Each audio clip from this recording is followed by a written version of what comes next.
آپ کیا بات کر رہے ہیں؟ صحیح مسلم کی حدیث ہے، نبی پاک علیہ السلام نے فرمایا بیماری متعدی نہیں ہوتی، ایک سے دوسرے کو۔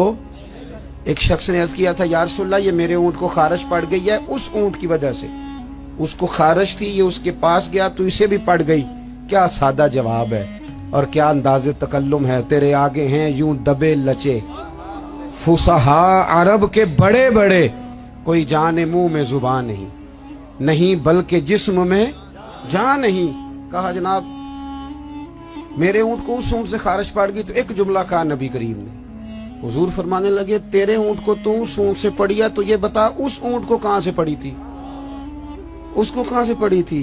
اور اس کرنے لگی حضور وہ تو قدرتی معاملہ ہے۔ فرمایا یہ بھی قدرتی معاملہ ہے، تو فرمایا وہ بھی قدرتی ہے۔ اعلیٰ حضرت جلدی نہیں مانتے تھے۔ آپ کے سارے سائنسدان کہتے ہیں زمین گھومتی ہے، اور ہمارے بچوں کا تو بیچاروں کا دماغ گھومنے لگا جب سے یہ پڑھنے لگے۔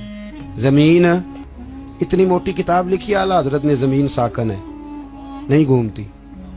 پریشان ہو گئے آپ؟ میرے پاس ہے، لینی ہوئی تو لے لینا، اتنی موٹی کتاب ہے، اور 300 کے قریب دلائل دیے کہ زمین ساکن ہے۔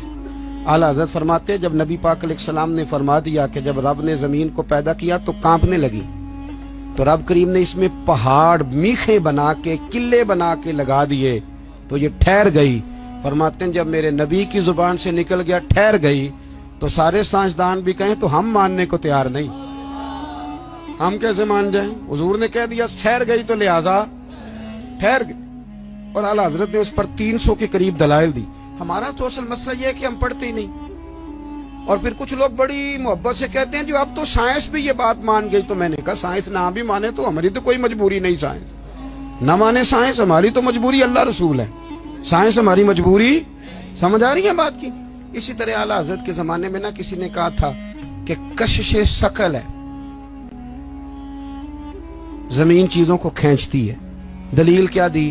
کہنے لگا جی وہ سیب گرتا ہے تو زمین پہ، امرود گرتا ہے تو انار گرتا ہے تو زمین کھینچ لیتی ہے۔ اعلیٰ حضرت فرمانے لگے کوئی سارے پاگل تو نہیں نا سامنے بیٹھے ہوئے کہ سائنسدان جو کہیں گے ہم مان جائیں گے۔ فرمانے لگے آدھا کلو کا سیب کھینچ لیا، انار کھینچ لیا، امرود کھینچ لیا، غبارے میں 1.5 چھٹانک ہوا بھر دو تو وہ زمین سے کھینچا نہیں جاتا۔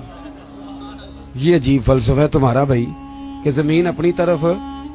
بیالوجی والے تھک گئے کل یہ بیان کر کے، ہیں جی فزکس والے بیچارے تھک گئے رٹے لگا کے۔ تو اعلیٰ حضرت فرمانے لگے تمہارا کسی عقل مند سے پالا نہیں نہ پڑا، او خدا کے بندو اتنا موٹا انار سیب امرود کھینچ لیا تو 1.5 چھٹانک ہوا تھی غبارے میں، وہ نہیں کھینچا گیا۔ تو حضور پھر آپ بتائیں معاملہ کیا ہے؟ تو اعلیٰ حضرت فرمانے لگے معاملہ یہ ہے کہ ہر چیز اپنی اصل کی طرف لوٹ جاتی ہے۔ چونکہ امرود زمین سے پیدا ہوتا ہے تو زمین میں آ جاتا ہے، چونکہ انار زمین سے پیدا ہوتا ہے تو زمین میں آ جاتا ہے۔ فرمانے لگے ہوا کی اصل اوپر ہے، جب غبارے میں ہوا پڑتے ہیں تو ہوا اس کو اوپر لے جاتی ہے، اور جب ہوا نکل جاتی ہے تو غبارہ نیچے آ جاتا ہے۔ تو فرمایا کشش سے شکل نہیں، ہر چیز اپنی اصل کی طرف لوٹتی۔ انسان کہاں سے پیدا ہوا؟ مٹی سے، جائے گا کہاں؟ کیونکہ اس کی اصل مٹی ہے، مٹی دیں تے مٹی رہنا ہی۔ ایمی کا دی بلے بلے، اج مٹی دے اتے بندیا تے کل مٹی دے تھلے۔ تو بھائی اعلیٰ حضرت نے نظریات کا تحفظ کیا۔ تیسری بات،